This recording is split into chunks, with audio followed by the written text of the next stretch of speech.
Hey guys, I hope you're having a good day, and if you're not having a good day, remember it could be worse. You could be stuck inside your mom's body. So something you guys may or may not know about me is that I love going to the movie theater. I will basically go see any movie as long as it means I can go to the theater, have a nice time watching a movie, and eat a bunch of popcorn covered in some mysterious oil I convinced myself is butter. But lately, as in the past several years now, all I ever seem to see released theatrically is remakes or sequels or movies made based off of some other pre-existing IP. Now, I'm not saying they're all bad. Some of them definitely are. But it does seem like there definitely is a lack of new ideas actually being produced into new films out of just pure fear that they're gonna bomb at the box office. Also money. Even though I'm really used to seeing remake and sequel trailers at this point at the theater, I was really shocked to see that they were making a remake of Freaky Friday and bringing back basically the whole cast. So I was shocked to see this for two main reasons. One, this movie is quite literally as old as I am, so it's a little weird timing wise. And two, what could it be about? Does the exact same thing happen again? Because that feels so cheap. Also, I was really thrown seeing Manny Jacinto in this movie because I'm so used to seeing him as Jason from The Good Place, so we'll see how that goes. So this led me down a Freaky Friday rabbit hole where I discovered that there's actually a 2018 DCOM that's based off of the Freaky Friday musical that I had no idea existed. So of course I dropped everything I was doing to watch the 2018 DCOM and rewatch the 2003 version, which isn't even the first adaptation of the original novel from the 1970s. They will not let the story die. To commemorate the release of Freakier Friday, which I will say is such a good name for a sequel, we're gonna look back at these movies that were released 22 and 7 years ago, respectively. That's right, 2018 was 7 years ago. We're all old now, so grab your dentures and bunker down for a double feature. So if you're unfamiliar with Freaky Friday as a concept, the basic idea is that two people, usually a mom and a daughter, through some weird circumstances will swap bodies and they have to pretend to be each other for the day. The 2003 version of Freaky Friday is definitely the most well-known and successful one, no doubt because of Jamie Lee Curtis and Lindsay Lohan's performances as each other. It's so good. The movie starts off with a montage of everything the mom, Tess, gets done in the morning while Anna, her daughter, just wants to get a little bit more sleep before school. This is all normal enough. It gives us an idea of what their personalities are like and how they might butt heads later on in the movie, but I really can't seem to fully appreciate it because they decided to make this montage all like sped up, so I thought I was having a stroke while I was watching it. I think Anna's supposed to be painted as like a typical teenager that complains about everything and can be like really overdramatic, but she genuinely cannot catch a break this entire movie. Her mom is constantly criticizing her brother's always annoying her, even the teachers at school have beef with her for some reason, I don't know why, and like her friends are also mean to her throughout the movie too. Tess comes home to discover that Anna had been to detention twice that day, so she freaks out, interrupts Anna's frankly awesome guitar solo, and also steals her bedroom door.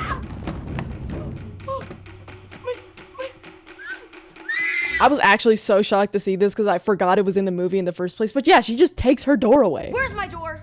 Privacy is a privilege, Anna. Where's my door, Mom? Your door will be returned to you, Anna, if and when you I can need my explain door! to me. You give me that door, or I will kill myself! Okay, that has to be the most real thing I've ever seen in a movie. Anna tries to communicate what happens with Tess, but she's just really not receptive at all, and it's so frustrating to watch. I just wish I could like reach through the screen and like shake this woman. So one of the main conflicts of this movie is that Anna's band gets a once-in-a-lifetime audition opportunity, but of course it takes place right during her mom's rehearsal dinner, so Anna's basically trying to convince her mom to let her go, but that's going about as well as you'd expect it to. It's not about Dad. It's about the audition. You're ruining my life. Honey, enough with the drama. Anna, high school is not that hard. I have never seen anyone, let alone a psychologist, minimize someone's problems so much, and her daughter's problems at that. Like, can you imagine? Hi, I'm Dr. Doctor. I hear you've been dealing with a lot of mental and personal struggles lately. Do you want to tell me a little bit more about what specifically brings you in today? Yeah, I've just been really having a tough time. My dad passed away a few years ago, and it's just been really difficult for me. Yawn, boring. Dude, people die all the time. Just get over it. I'm sorry, what? He was my dad. I loved him a lot. I seriously think you're making this all about yourself. Isn't that the point of therapy? I'm here to get help. Oh, you just think you're so smart, huh? How about you just grow up, man? But I'm only 12 years old. Anna and Tess are having this heated argument at a Chinese restaurant, so the owner comes up while they're arguing and offers them fortune cookies, which when they open, it causes an earthquake that only they feel. They go home, go to bed, and they wake up to discover that they have swapped bodies, which I think is probably one of the funniest parts of this movie. They put two and two together that it was the fortune cookies that made them swap bodies, and this is my least favorite part of the movie. The earthquake. And then Pepe's crazy mother pointing at me and pointing at you. Yeah, and what was she mumbling about in Chinese? She did something. some strange Asian voodoo. What are we gonna do now? I can't go to school. Adding this outdated trope about Asian characters using magic and ancient techniques is just not necessary, and I don't know why they even put it in this movie. But the pair plans to pretend to be each other for a couple hours until they can head back to the Chinese restaurant for lunch to see if they can get swapped back. Tess finally realizes what a nightmare Anna's day-to-day life is like, with a lot of her classmates being annoying or mean, and some of her teachers like genuinely out to get her. Anna, on the other hand, has a blast. She goes like on a shopping spree, she does a total makeover of Tess's body, and then she goes to go listen to her mom's patients for a little bit before leaving to go pick her up at the school. Once they get to the restaurant, they learn that only an act of selfless love is enough to swap them back. When Anna gets home, Ryan, her mom's fiance, surprises her with a talk show interview about her new book. So obviously it's funny because Anna doesn't know anything about her mom's book, but even if they hadn't swapped bodies, who on earth would want to be surprised by an interview? Like, yes, I'm sure Tess would love to talk about her book on TV, but like, I feel like even she would need a little bit of time to prepare. This seems like some sort of prank. Anna just goes off the rails during the interview. She just says like a bunch of insane stuff, which everyone ends up loving, while Tess is taking a test in Anna's place. Anna ends up spending part of the afternoon with the boy she likes, Jake, but obviously she's in her mom's body, so everyone in the background's kind of just like side-eyeing her, because,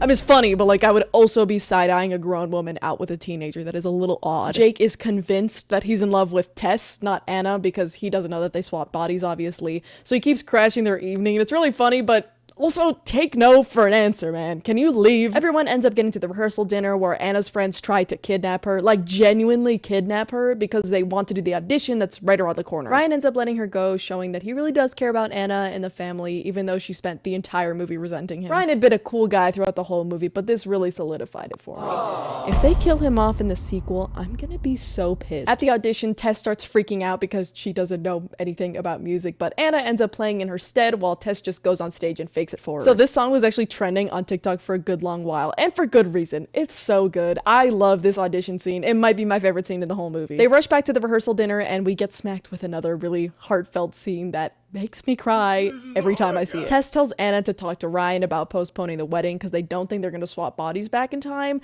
but instead Anna gives this really heartfelt speech about accepting Ryan into the family, and it's exactly the selfless act they need to swap back. The movie ends with Tess, now back in her own body, marries Ryan the next day, and she makes up with Anna, and oh, I love mother-daughter love. Oh, it gets me every time. It may be like really obvious, but I really like this movie. I think it's such a fun watch. I think Lindsay Lohan and Jamie Lee Curtis just like kill it, like even down to their little mannerisms. They do such a good job. After watching this movie again, I'm even more curious what they're gonna do for the sequel. I'm hoping that they don't just do the exact same thing again, but that feels a little optimistic. So this movie is the most movie of all time, I would say. It should also be noted that this movie is not only a musical, but a made-for-TV movie, so I'll try to not be too mean about it.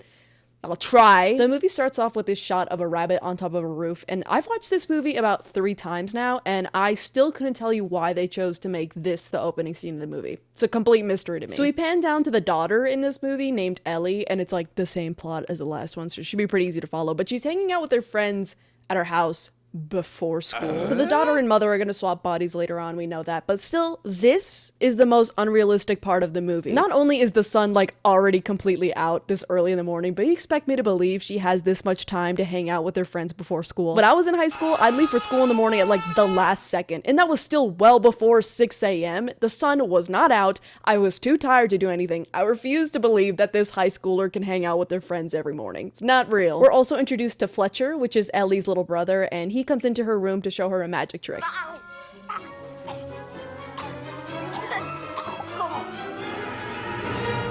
Paramagic. Ew! Get off the planet, nerd! What? Fletcher, get out! Jesus, okay, I get that siblings are annoying sometimes, but like, he's so sweet. He didn't even do anything like purposefully annoying like the little brother from the last movie. Ellie and her friends are trying to do this event called The Hunt, which I honestly still don't really get even after watching this movie so many times, but my understanding is that it's like an all-night long scavenger hunt across the city, but obviously it takes place on the same night as her mom's rehearsal dinner. I do like that they chose a different direction to go with like the event that conflicts with the rehearsal dinner, how they just didn't copy and paste the band and Anna's audition from the last movie, but it's a little weird and you'll see why in a bit. Next we get to meet the mom, Catherine, who's making preparations for her wedding tomorrow because she decided to cater it herself. The whole point of this is that she's trying to grow her business by by designing her own wedding, which is all very impressive, but like, oh my god. Is this not supposed to be the happiest day of your life? If I was doing this, I'd like pass out and throw up and die like a million times over because of the stress. The personalities of the moms are basically the same between the two movies. They're just both way too hard on their daughters, but I feel like Ellie and Anna are just really different. Whereas Anna comes off as like sympathetic because you get to see everything she's going through, Ellie just kind of comes off as like very whiny. Ellie and Catherine sing this song about how they wish the other would see things from their perspective for a day, which I feel like is really on the nose, but it's pretty catchy, so I'll let it slide. They have this big argument over breakfast. That's right, Ellie still hasn't left for school yet. I guess in this universe, high school starts at noon. The dialogue in this movie feels so like Wattpad core. It goes from 1 to 100 so fast, like they're just bickering and then all of a sudden Ellie is furious. They keep fighting upstairs, which turns into a song, and it just makes me laugh every time. I hate you. I hate your attitude. Great comeback, Mom.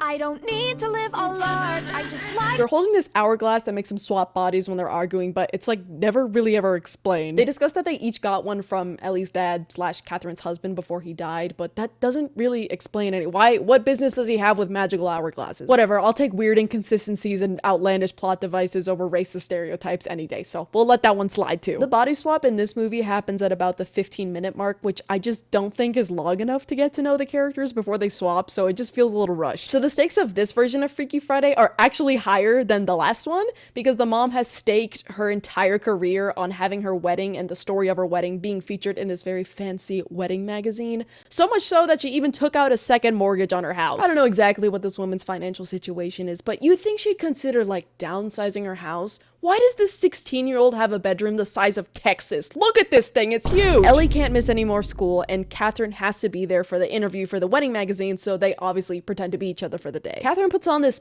pinstripe blazer on top of a flannel and heads to school for the day. So Catherine does this thing where she says hi to everyone at school when she gets there, which Tess also did in the last movie, which I don't get. No one has ever done that. I get that they're just supposed to be like out of touch and they don't know what kids these days are like, but you can't tell me that when they went to high school, they said hi to everyone they saw. I'm so happy though that the decom trope of kids dressing business casual to go to school is still going strong. Here we get to meet Ellie's rival Savannah, whose entire personality is just hating Ellie for some godforsaken reason. Catherine somehow figures out where Ellie's locker is, and this is when we get to meet Adam, Ellie's love interest. In the last movie, this made for a lot of funny interactions because we just see this 45-year-old woman flirting with a teenager, so you're kind of just like, ugh. In this movie, however, it's the mom in the daughter's body who's flirting with a teenager. What did he say? I'm sorry, who thought it was a good idea to make Catherine yearn over a minor? And to sing about it? Why don't you sing about it on the way to jail, you freak? Ellie gets to the interview and starts acting like a lunatic for some reason and ruins basically everything. They meet back up at Ellie's school for a parent-teacher conference where again they tell us that Ellie's dad is dead and that they're sad about it. Very deep stuff going on here. Ellie goes to look for the hourglass but is only able to narrow it down to like the entire city, so she gets Catherine to get Adam, who is in charge of the list for the hunt, to put it on the list so it'll be found eventually by someone. Adam misunderstands what Catherine is saying, which I honestly still don't really get. The hunt is a mystery to me, but basically he thinks that she's cheating, so he gets upset with her. Ellie goes on a walk with Fletcher and she sings this whole song about how parents lie to their children, and it starts off really silly, but honestly towards the end I start to get a little teary-eyed. And parents die, they tell you they won't, but they lie. But to be fair, I'll cry and laugh at like basically anything, so I'm not really sure I should be used as a metric. Fletcher gets so upset at what Ellie's telling him that he decides to run away from home. Ellie says she has to rethink getting married because she finds out that her friends are mad at her because she was acting weird at school today. I think these two are the worst friends in any Disney film I've ever seen because they decide to not do the hunt with her because she was acting kind of off today. What are you talking about? Anyway, we see that Adam finds Fletcher and takes him home. Hooray! Because of everything going on, the magazine editors tell Ellie that they're not going to do a story on her wedding anymore, which leads her to give this really heartfelt speech about how amazing her mom and family are. Yay, selfless act. It's a really sweet moment until Ellie declares that she's going to make 7-layer bars. 7-layer bars! Instead of a wedding cake, and I don't know what that is, so like I don't know what's happening right now. Okay, I looked it up and those look so good. I understand the hype now. Catherine and Ellie's body makes up with her friends and they go to do the hunt together. The hunt is underway after a kind of weird and awkward musical number, but we see that Catherine's having a really fun time, which is kind of a bummer because this was something that Ellie was really looking forward to, so that's just too bad, I guess. Ellie has a heart-to-heart with Mike, Catherine's fiance, which is sweet, I think. I kind of don't know because I don't know anything about this guy. He's just kind of been here the whole time. But he gets points for this because finally somebody says this out loud in one of these movies. I wanna talk out of school here, but you're too hard on her. Catherine finally finds the hourglass, but at the last second, Savannah, the rival, comes in and snatches it from her. She gives this whole speech about realizing that she doesn't have control over everything in her life, and everyone just kind of sits there and listens to her for some reason. Like, if I was in Savannah's position, I would just, you know, leave. Catherine and her team win the hunt and then head over to the wedding venue just a couple minutes before the ceremony is supposed to start. They try to swap back, but apparently they haven't done enough to warrant the switch back, so I guess Ellie's just gonna marry that guy.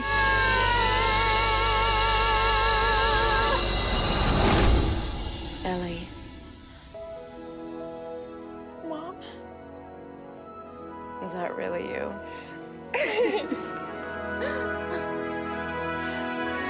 Okay, thank God she doesn't have to do that. They cut it really close, though. I really love how chill everyone is about this. If this isn't the ideal guest list, I don't know what is. I'm gonna make this rabbit disappear.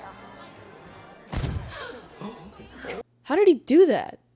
Did he just kill that rabbit? But hooray, happily ever after. Catherine and Mike get married, and then Ellie sets up a date with Adam. And of course it ends with the obligatory dance sequence, but I'll let it slide because 1, it's musical, and 2, the other movie also ended like this, and it's a wedding, so it makes sense. So is this movie good? Probably not. I wouldn't say so. Did I have a fun time watching it? Yes. Yes, I did. Should he value my opinion? Debatable. At the time of recording this, I haven't seen Freakier Friday yet, but I don't know, I kind of have even higher hopes for it now. Call me naive or easily entertained, but I like Lindsay Lohan, I like Jamie Lee Curtis, I like these movies, I think they're fun and silly, and I love going to the theater, so what can go wrong? Regardless, I'll keep you guys posted on how it goes. I'd say the 2003 version, besides the unspeakable horrors of the fortune cookies, holds up pretty well today, so fingers crossed the sequel doesn't do anything weird and tarnishes the memory of the first one. I swear to God, if I hear a character say Snapchatting or Instagramming in the movie, I'm gonna be walking out of the theater. Anyway, I hope you guys enjoyed this little trip down memory lane with me, and let me know your thoughts on the new movie. Thank you guys so much for watching, and I'll catch you in the next one. Bye!